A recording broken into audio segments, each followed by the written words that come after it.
does not define me.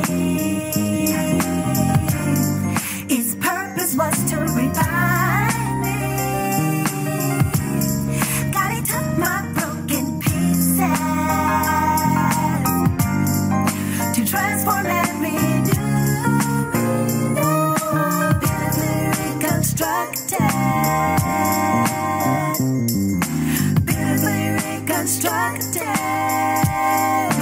I'm beautifully reconstructed. Beautifully reconstructed. I am. Let's talk. Let's heal. Let's live. Great evening to each and every one of you. Welcome to Beautifully Reconstructed Radio.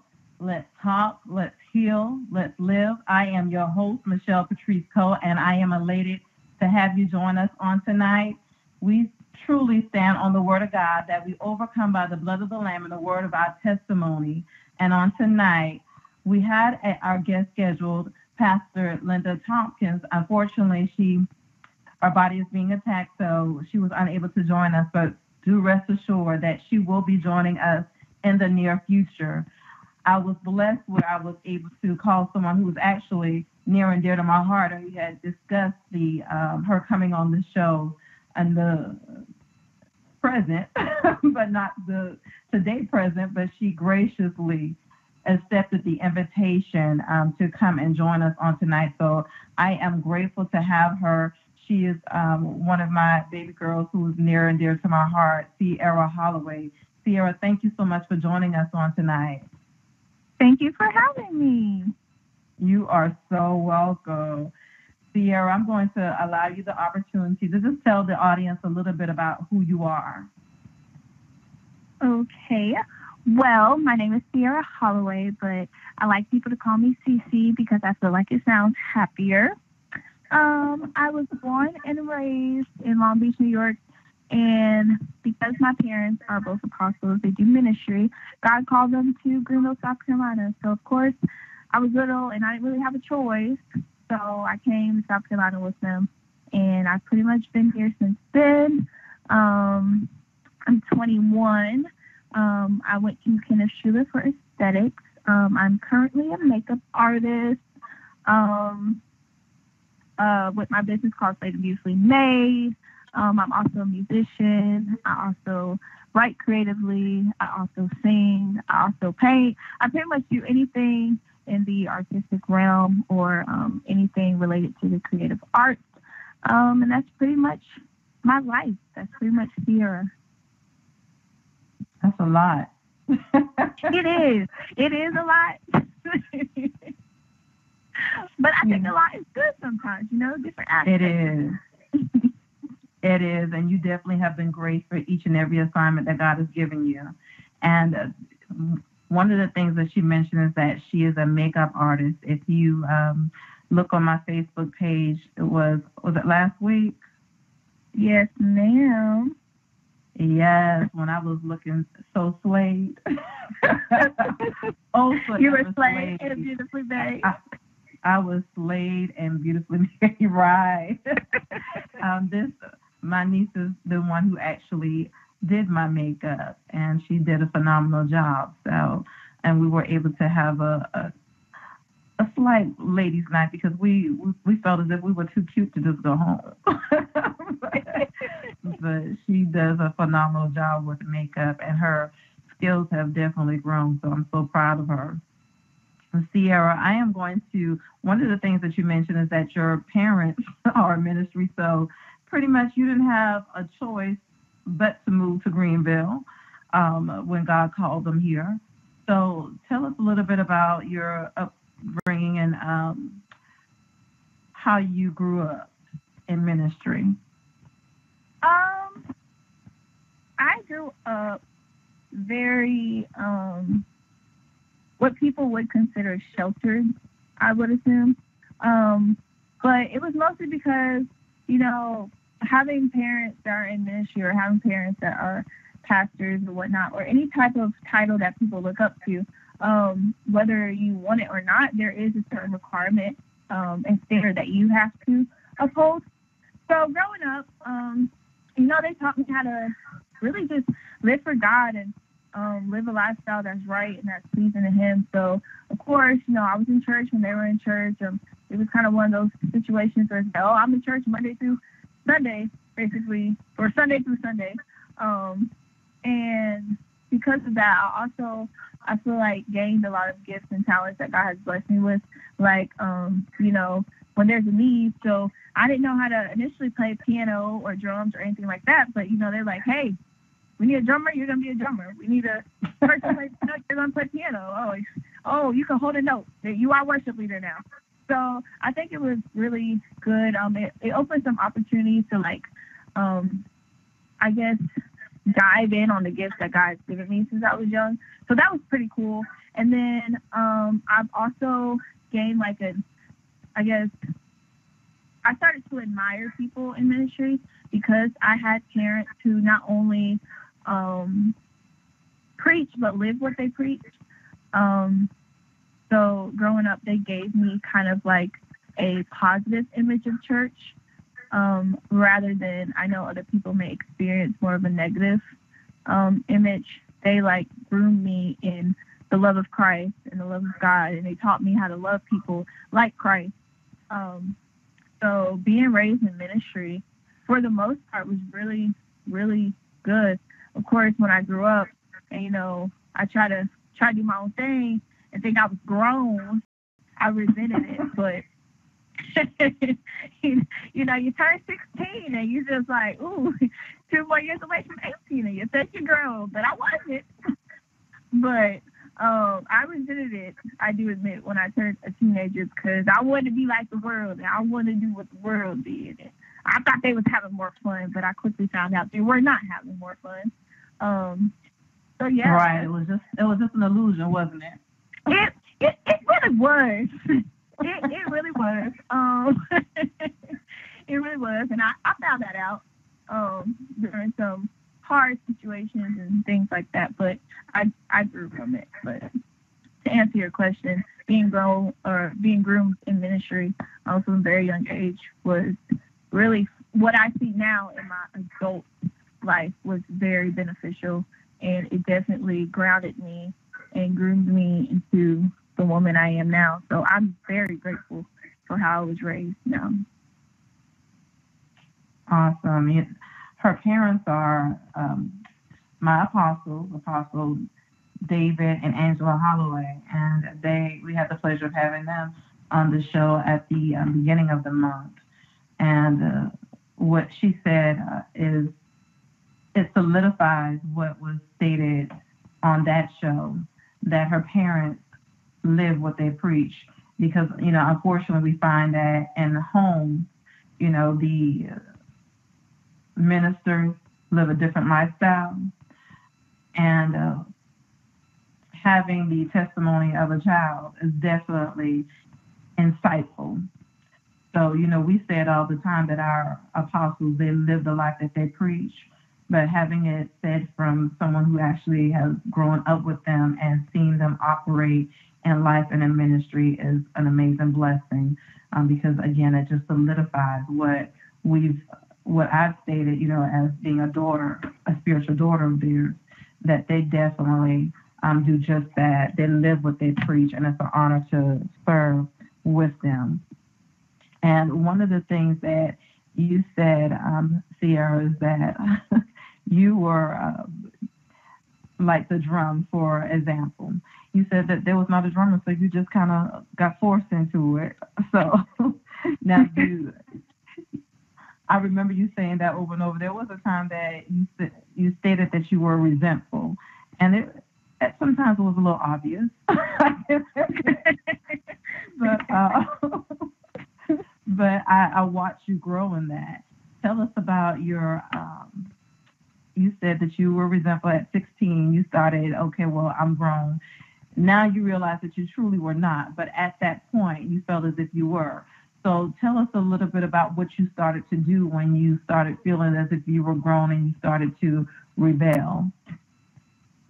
Okay. Oh, y'all, this is story. Let me tell you, it just ended not too long ago, too. That's the gag. Okay. So, when I was 16, that's when I started to get, interested in boys and things like that. So at 16, I lost my virginity.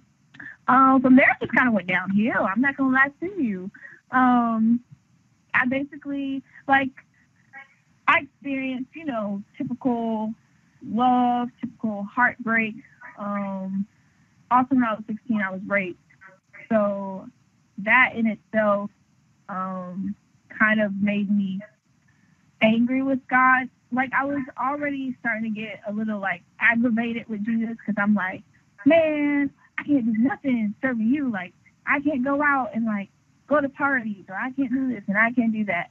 And on top of that, I just felt like when I got raped, God, why did you let this happen to me? Or when I got my heart broken, oh, God, why did you let this happen to me? So I found myself blaming him for literally every bad thing that's happened to me. And because of that, I started to kind of stray away, but not in the point where I left and was I'm not coming back. It was more I'm going to have one foot in the church and one foot in the world type situation. Right. So I did that for a little while. And then I got that right, you see. And then I went off to college, and I graduated high school early. So I experienced college early, and just a lack of maturity and a lack of, I wasn't spiritually strong. So when I went off to college, that is really what triggered the kind of ripple effect of the resentment, and it got to the max.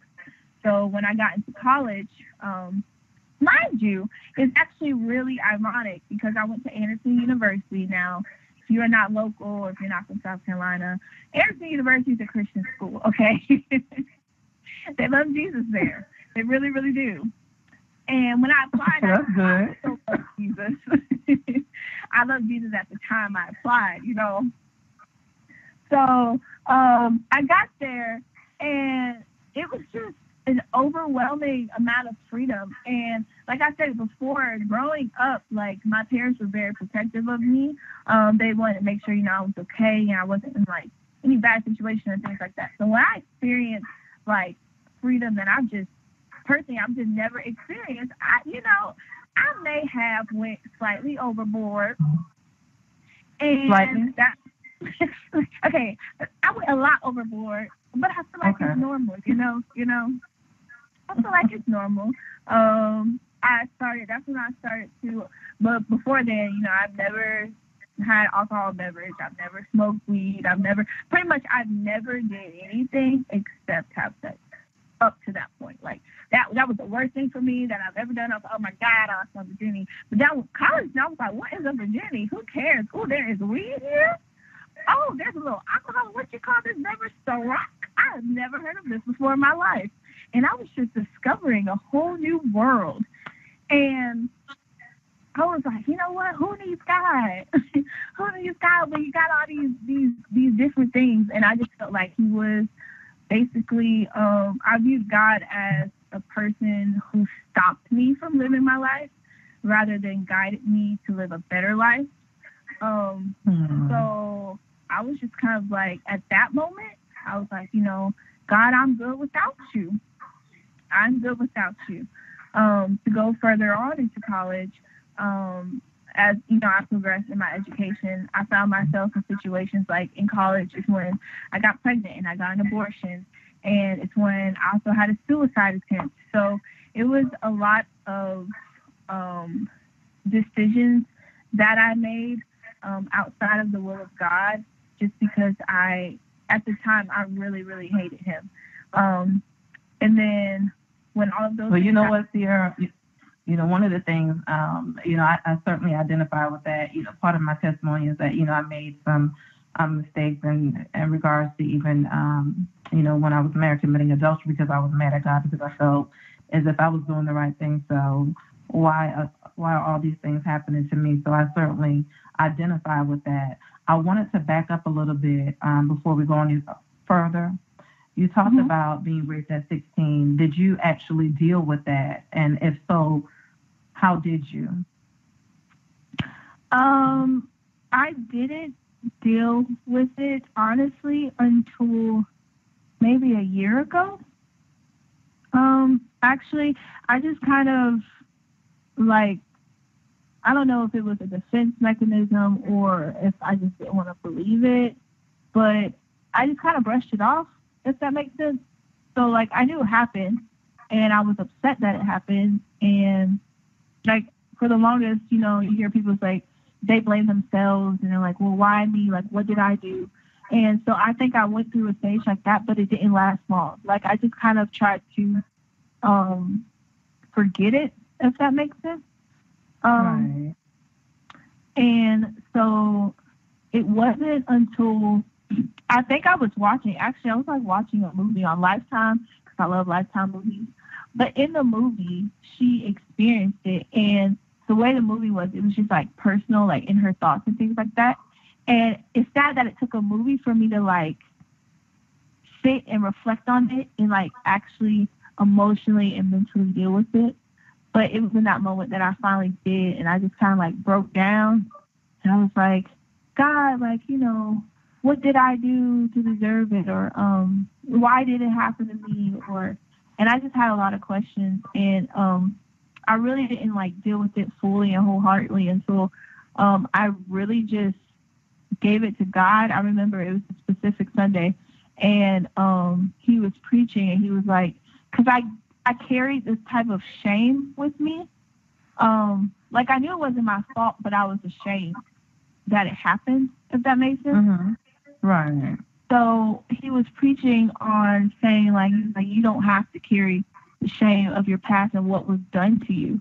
And, like, in that moment, I was like, I don't want to carry this anymore. Like, I don't want to feel like it was my fault, and I don't want to feel like, you know, basically like I'm the guilty one, like I'm dirty, or you know what I mean, like I'm spotted, like I'm not clean. So it was in that moment that I finally dealt with it, and I got free from it, and I got delivered from the trauma of that happening to me. Amen. And you know, I did a last week on Facebook with V. Williams. I did a segment talking about my experience with molestation. If you go to the book of Deuteronomy, it talks about the fact that if someone finds a maiden and I believe it's the New Living Translation version that actually uses the word rape, and he rapes her, then he is to be killed. And when I read that passage of scripture, it was liberating because of the fact that, you know, unfortunately, individuals who have been molested or raped, sexually assaulted, they carry the shame of something that they did not create. And so I definitely am so glad that you allow God to speak to you in that moment and let you know that you were definitely carrying something that did not belong to you. You had nothing to do with that. And, you know, that goes for any young woman, any child who has experienced that. Of course, that person made a choice. And because God is not a puppet master, we have free will. And unfortunately, individuals make decisions based on their personal desires and not thinking about their consequences or how it would affect another person. So thank you so much for being open and candid about that. You know, unfortunately, a lot of times we do bury that and we don't even share it even after it has happened. Can I ask you, was your perpetrator, did you ever press charges, or what occurred after you actually dealt with it? Was it just that you just kind of went on with life, or did you deal with that individual as well? Yeah, I pretty much just kind of like went on with life. Like, the person was my age, so it was just kind of like I would just avoid them in the hallway. I like unfollowed them on social media just so I wouldn't have to see their face. Just little things like that. But like, I never like pressed charges, and I never like went to an adult authority. Like, I never told anyone. The first person I told was my mom, and that was like years later.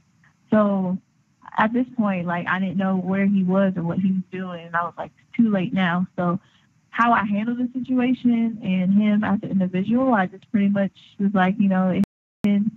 And like I said, I buried it, so I just kind of brushed it off, and I act like nothing happened, pretty much. Yeah. Okay. Well, again, I celebrate the fact that you may not have been able to deal with that individual person, but you're not chained to that incident any longer, if that makes sense. Because of the fact that, you know, when we are chained to something that has happened to us in our past, then we relive it over and over, and we make decisions based on that thing that happened versus basing it on who we truly are, our true identity in Christ. It happened, but even now you're telling us it's being used for good. So again, thank you for sharing that. I know that that's very personal. You said you had also lost your virginity at 16. So was that before or after, or are you referring to that as when you lost your virginity? So that was after. That was not actually. That wasn't even long after. That was after though. Lost my virginity, and yeah, I don't know. You would like in my head. I was like, hey, like this should be fine, but you know, like, hey, girl, you already done the deed, but yeah, no, it was after the fact. So I think that's probably another reason why I try not to make too big of a deal about it too, because I was like, you already, you know, like you already did it. So why are you so upset? It's not like it was like hurting you or anything like that. But, you know, yeah, I don't know. I think that's why I handled it so like nonchalantly, low key. But it was definitely after the fact. So yeah. And I could speak to that. I believe that when you're raped, you had a choice, you know, and actually going forward and, you know, losing your virginity versus being raped. So, you know, it is a difference. And so that's why you did feel the consequences of your actions, because it was your choice. And based on what I understand, you continued in your sexual behavior, correct? Yes. Okay. So you go through high school and you're sexually active, and now you transition early to college. You were actually giving us some insight of college life. You were talking about, being promiscuous as well as smoking weed. Who introduced you to that?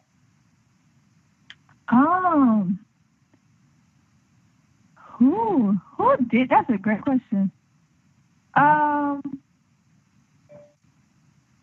know for sure it was one of the students. I don't remember like where they came from though. Like, I can't tell you. Okay. Like it's so far back. I'm really trying to think. So it was an associate, not necessarily a friend? No, it definitely was not like a friend. Like I would not.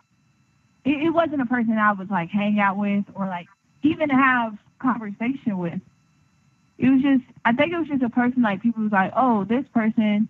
I think it was kind of like those situations where it's a friend of a friend type thing. If that makes sense. Mm-hmm, like it does. Yeah. I think it was one of those situations. It was like a friend of a friend, probably another friend, probably put back in group once again. Probably one of those. I don't know. But that's how the connection started. Like, and the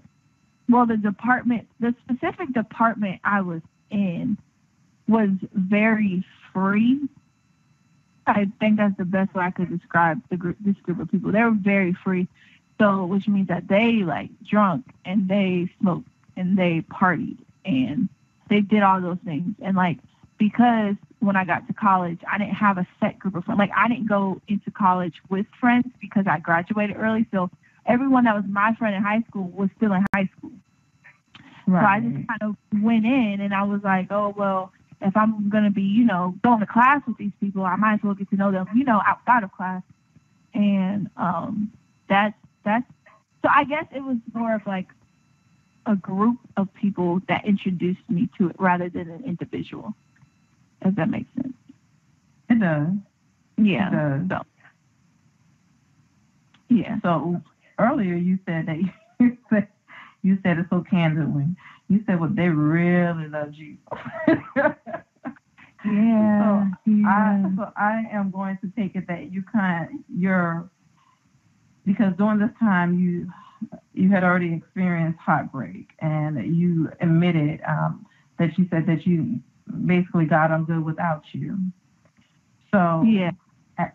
So at this point you've experienced heartbreak, and so you are pretty much, you know, as you said yesterday, you know, doing you, so to speak. Now, being that although you were mad at God, was there any conviction in your actions, or were you just at the point where I just don't care? Ooh, that's a good question. I think in the beginning, I did have a lot of conviction. I did feel very uncomfortable, like after, not even after, during, or even in conversation of talking about doing it. Like even if I was planning on it, I'd be like, this don't feel right because I know it's not right because I was raised to know like this is not right. But like, I don't even think it was the more I did it. It was just the fact that I just became like the anger I had toward God was just like building up. That I just toward, I guess the further I got into it, the more I was just like, you know what, God, like when I got to the point where I was like, I hate you, like I literally want to do everything to show you I hate you. Like that is the point I was at with him. And when I reached that point, that's when I had no conviction, like not at all, not even a little bit. I didn't care. People would, you know, talk to me. They would try to speak some life and some sense into me. And I'd be like, I don't care. People would try to bring up God. And I'd be like, I don't care. It got to a point where I turned agnostic, and then I was atheist for a short season. And I was like, there is no God. Like, we're believing in something that's not real. And then I definitely had no conviction or any type of feeling toward anything I was doing. And that's when that came about. And one of the things you said, you said you became atheist for a short moment. So did you stop talking to God altogether, or were you still like, God, I'm not talking? You understand what I'm saying? No, I'm not talking. Sometimes, because I hear people say that they're atheists, but then they still call God's name. So which was it? Did you just cut off all communication with God altogether, or were you like still acknowledging him in a sense, but just trying to avoid him? Both. Like when I first was like, okay, so when I was agnostic, you know, I was like, okay, I believe there's something, but I refused to say God. Like I was like, it can't be God. I'm only thinking it's God because my parents told me it's God, but maybe it's something else out there. And so that's when that started. Then when I said I was atheist, I said God first. Or I would be like, or someone would be like, how are you raised in church and mad at God? And if they said something like that, I'd be like, because he. So I acknowledged that there was a God. But then it got to a point where people would say God, and I'd be like, what is that? Like, I would say, what is that? Not who is that? Like, what is that? Or they would try to bring it up, and I'd just get mad altogether. Like, I was real adamant about it for that whole week. Mm-hmm. It was about a week. Well, I'm glad it was short-lived. It was about a week. I was real strong on it. Yeah. Yeah. You stood strong in your stance for that week. I did. I was planted. Let me tell you. Woo. Yeah, that ain't long. But Well, it was yeah. after that, and I was like, I'm ignoring you, God. Did I acknowledge you? Right. Yeah. Well, Sierra, we're going to take a quick break. And when we return, we want to jump right back into our interview. If you're just joining, I'm Beautifully Reconstructed. Let's Talk, Let's Heal, Let's Live. We have Sierra Holloway on tonight, and she is a young woman who is, in everything that she's done since I've ever known her, she has been very bold and transparent, and she's very much being so on tonight. And so her testimony is definitely a blessing. And, why we do what we do is because we want people to know that no matter how far you think that you've went and there is no point of return, that there is, because God's grace is definitely sufficient. So we are going to take a commercial break, and we are going to come back with Sierra Holloway. Past experiences can be emotionally destructive. While talking about them can be difficult, not doing so can leave you feeling isolated, unpleasant, and broken. But there's a place where the rebuilding process can begin, a place where you can be beautifully reconstructed. Broadcasting in over 167 countries, Beautifully Reconstructed is a ministry and radio show devoted to helping others discover how God can turn brokenness into something beautiful. Want information on how you can share your story, advertise, or host your own show? Call 888-818-8113 or visit online at www.beautifullyreconstructed.com. Join host Michelle Cole every Monday at 7 p.m. to hear a word and testimony to renovate your spiritual mind. Always remember, transparency heals. Amen. Transparency definitely heals. And I get so excited when I hear that commercial. So God be the glory for it. Martin, Voice of Triumph, did my commercial a few weeks ago, and I'm elated to have it. In addition to what you've heard, I wanted to share with you that we are definitely continuing our efforts with outreach. If you had the privilege of seeing, a couple of weeks ago, we went out to serve the homeless, and we are continuing our efforts. So we ask that if God leaves it on your heart to sow a seed, please do so. You can do so at beautifullyreconstructed.com or reach out to our telephone number, 888-818-8113, or you can make a donation via Cash App, BR Ministries.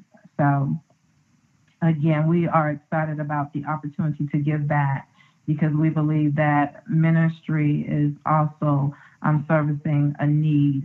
A lot of times people don't want to hear what you have to say about the God that you serve, because you say that he is love, but you're not exhibiting love. So we want to exhibit love in action. So we ask that you continue to sow your seeds into this ministry. And as you saw on Facebook, we always try to show you what we're doing, so that you know what your seed is being used towards. So again, thank you all for your donations and giving us the opportunity to be a blessing to others, because you definitely were a big part of that. So again, we thank you, and we ask those of you who did not have an opportunity to participate in the last outreach effort, we plan to do another outreach in March. We're looking at towards the end. So again, please continue to sow. We appreciate it, and those who we serve do as well. And again, if you are just joining us, we are Beautifully Reconstructed. Let's talk, let's heal, let's live. I am your host, Michelle Patrice Coe, and we have our guest on tonight, Sierra Holloway. She has shared some compelling information about her testimony, and she is going to continue to do so. When we left off, she was talking about the fact that she went strong and hard as an atheist for a whole week because she was mad at God. She had experienced a lot of heartache. She had experienced a rape, and she was just disappointed at what was going on in her life. So she figured that if God was not doing what she expected, or had not saved her from the things that she had experienced, then he must not exist. Am I correct, Sierra? Yes. Yeah. So Tell us about this. Well, I know that you left off and you said that you were atheist for about a week, but I know that although you knew that God, you came back into the admittance that God was very much real, you still were in a state of rebellion per se. So kind of tell us where after you shared with us during your college experience, you were promiscuous and then you started smoking weed and, just activities that were contrary to the Word of God. So tell us a little bit more about what your experiences were in regards to relationships. Relationship with God or just in general? Just in general with individuals, because you talked about you being promiscuous. Tell us about, you said that you experienced heartache. What relationship actually took you to the point where your heart was broken, and what actions did you take after that heartbreak? Okay, so, well, I've had 2 major heartbreaks. The first one was when I was really young, 16. After that, like I said, in college, I would just talk to a lot of guys. I wouldn't date them. I wouldn't, because I had no interest. I was just you're eventually gonna break my heart anyway. You are little boys. This is this is what you guys do. You break hearts. So I was I'm gonna play y'all at your own game. So my mentality was just all messed up. But that's really how I thought. So I would talk to them, and every guy I talked to, I would sleep with. So, that's pretty much how I felt like I dealt with, my heart being broken. I was just it's inevitable, so might as well kind of beat them at it, if that makes sense. Right. And after that, I got back with a young man who I was very much in love with when I was younger. And we went on to be engaged and whatnot. And I think after my engagement ended, that was my heartbreak. Just because at that time, one, I got out of the phase of being mad and upset and being, just everywhere. Honestly, I was everywhere, having identity crises, didn't know who I was. In general, didn't know who I was in God. So when I got into that relationship, again, I was pretty secure for the most part in who I was. So that relationship was very genuine for me. And I really did see forever with that person. So to have a relationship in which I thought, because my process was oh God, you brought this person back into my life, for a reason. And then when it progressed and then it got to, an engagement is a big deal to me. When it got to that, you're talking about, marriage, future. When it got to that stuff, I was okay, God, cool. You obviously you would have stopped it by now, if it wasn't meant to be. I don't think you would let it get this far. But it did. Sierra, let me ask you this question. You said that you don't think that God would allow it to go that far. Now, of course, we know that we have God's perfect will and we have a permissive will. Were you actually praying to God, or were you just thinking, okay, well, if it's flowing correct, the way that I think it should go, then it's good?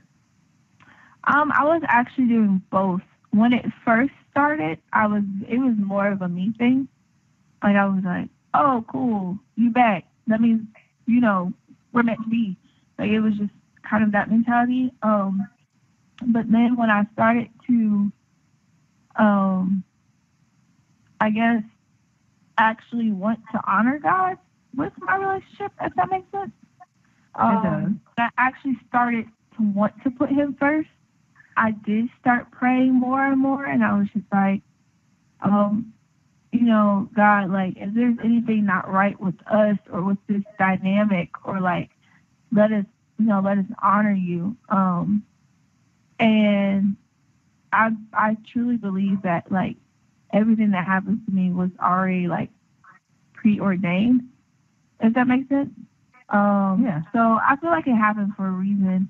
And I do feel like toward the end, like, I was really trying to, like, it was a mixture. Like, the beginning, I was trying to, I wasn't trying to force it, but it just kind of came. But I wasn't seeking him. Then toward the middle, I was seeking him. But then toward the end, like, I just kind of fell off again.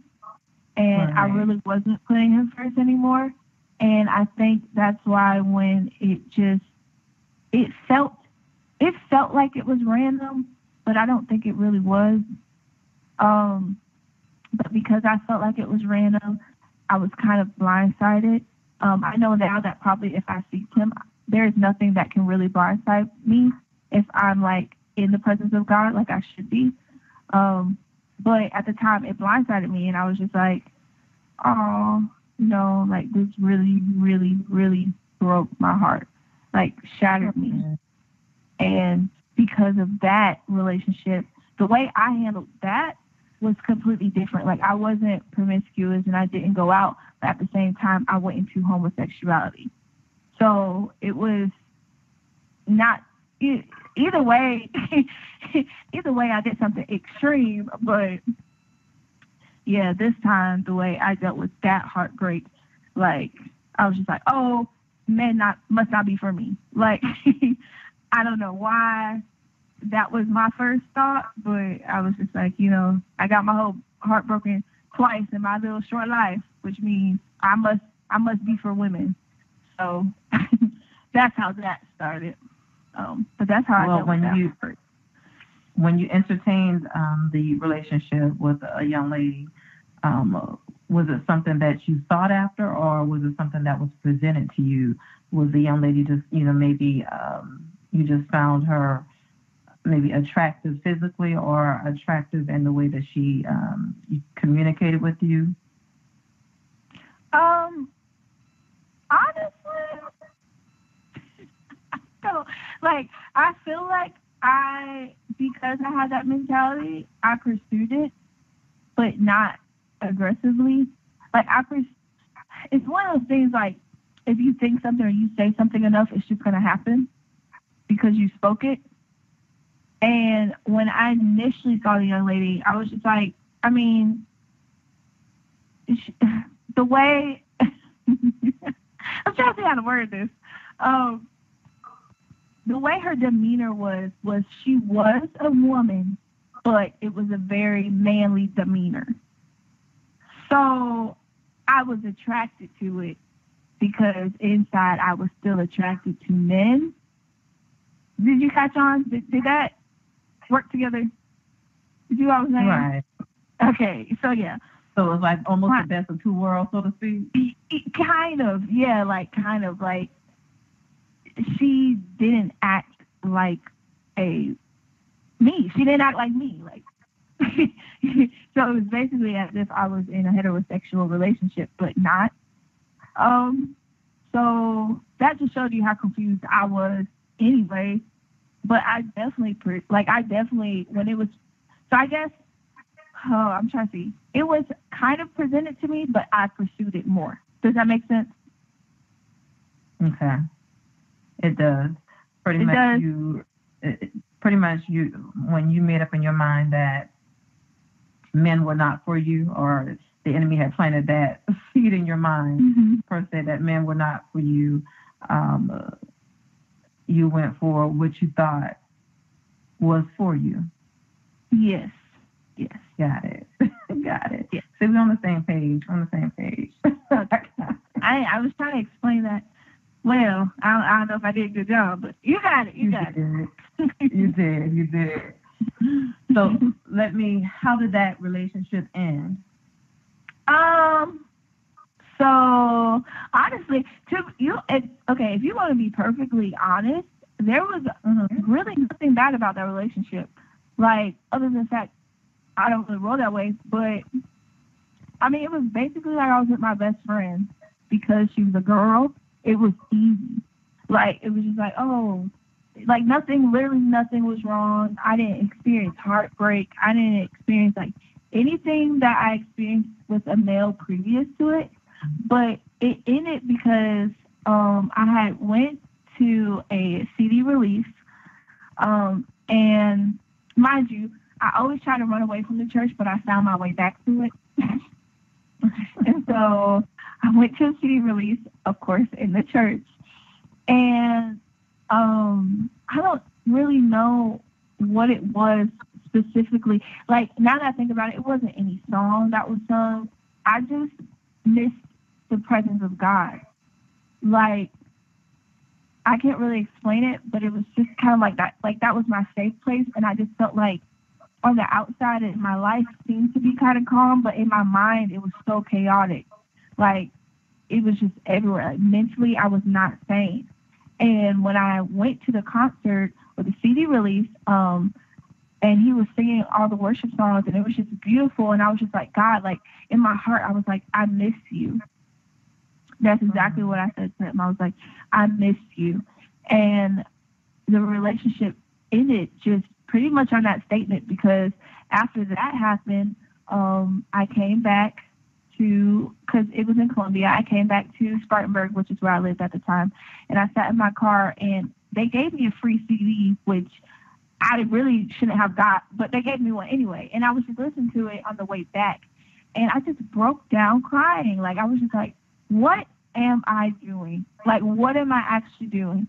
And I remember I literally just called her, and I was like, hey, I love you, but yeah, I gotta go. And I remember I called my mom, and I was like, Mom, and I was crying. I was like, I miss home. And like, I was talking about physical home. Like, I miss my physical home, like being with my parents. But I meant, like, I miss God. Like, I miss church. Like, I missed home. Like, that was home for me. That was my safe place. And my mom knew exactly what I meant when I said it. And I was like, I miss home. I said, I miss both of them. And so that same night, I went, I got all my stuff. I didn't leave nothing behind. I packed it all in, and I got my little beat bugs, and I went home. And since that day, I've stayed home. So that's how that ended. Yeah. Nothing dramatic, nothing like heartbreaking, anything like that. It was just kind of like, God, I missed you. Yeah. And I love that, because it tells a beautiful love story of how our Father loves us. In spite of, the choices that we have made, we can come back home.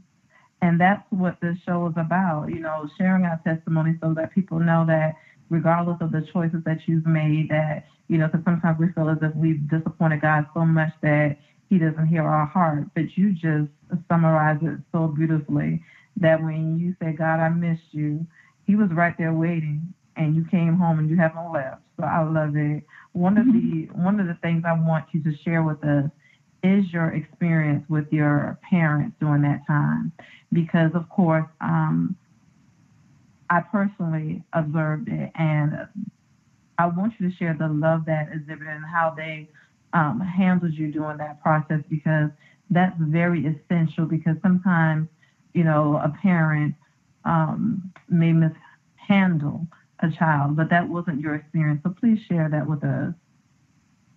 Oh, yeah, definitely. That was not my experience at all, actually. And I was kind of surprised. I mean, when my mom found out, she cried. Like, she was very upset. She didn't understand why, because it was very random. And, anything that happens unexpectedly, you're going to get a reaction. But it wasn't a reaction of, like, why are you doing this? Like, yeah. It was more like, why? But, like, why do you feel this way? Like, it was more of an understanding approach. And, like, even then, because I was just, like, angry with the world, even though I reacted in a not kind way, they consistently showed love, like, to the point where I could bring her to church, or I could bring her around them, and they wouldn't say anything. They wouldn't give, crazy faces. They would love her. They would hug her. Like, it was literally nothing bad. Like, and what surprised me the most was I got more, I guess, resistance from the church as a body rather than my parents, who are the head. And I was just like, what? Because, you think of people who preach on the topic, and you would think they would be, the ones to be like, oh, you're going to hell. Never did they say that. Like, they never said anything like that. They was just like, baby, well, we don't agree with you, but we love you. We don't agree with you. They kept saying, we don't agree with you, but we love you. And they gave me hugs. They let me visit. Like, they were just so loving. And I think that even with that made me not want to, because I had this thing where, like, if I felt like, pray for me. I had this thing with authority. So if I felt like they were coming at me, like attacking me, I probably would have stayed there longer just to prove a point. But because they loved me through it, it made it so much easier, one, to be able to acknowledge the fact that, maybe this is not for me. And two, it made it easier for me to even call my mom and be like, Mom, can I come home? Because I felt comfortable enough knowing that they still loved me enough for me to be, for me to call them and be like, hey, I know you love me, so can I come back? So it was a great experience personally for me living that lifestyle and having parents that didn't support me at all. Like, they told me they didn't support me, but they still loved me through it. So I'm very grateful for parents who did that. And I've often said that sometimes we misunderstand condoning and loving, because they're two separate things. I can not condone what you're doing, but I still can love you through it. And a lot of times, like you said, people's experience is not that, because people feel as if I love on you, if I'm condoning what you're doing, but there's two separate things. I'm not supporting what you're doing. I'm just loving you. And at the end of the day, you had praying parents, and they believed that your deliverance was coming, and they knew that God had purpose and He had a plan for you. So it was, that's what their faith was, and that's what they stood on. So I, again, personally, understanding that they were able to love you and stand on God's word and His promise regarding your life. So I'm just so grateful that you had that experience where you had family who loved you beyond your actions, beyond your choices, because that's what we need. We need individuals to love on people when they've made not so, the right choices, because we want them to know that the love of God. God isn't, He's not, even when He's not pleased with our choices, He still loves us. He says that if we go to hell, then He's there. You know what I'm saying? So, He's always with us. So I'm so glad that you were able to come back and, share your testimony of exactly what God did for you. And I'm just, that statement that you said that I just miss God and I wanted to come home, and you were able to do that. That of course sounds familiar. The prodigal son, when he had enough of what he had been entangled in, he went back home, and his father welcomed him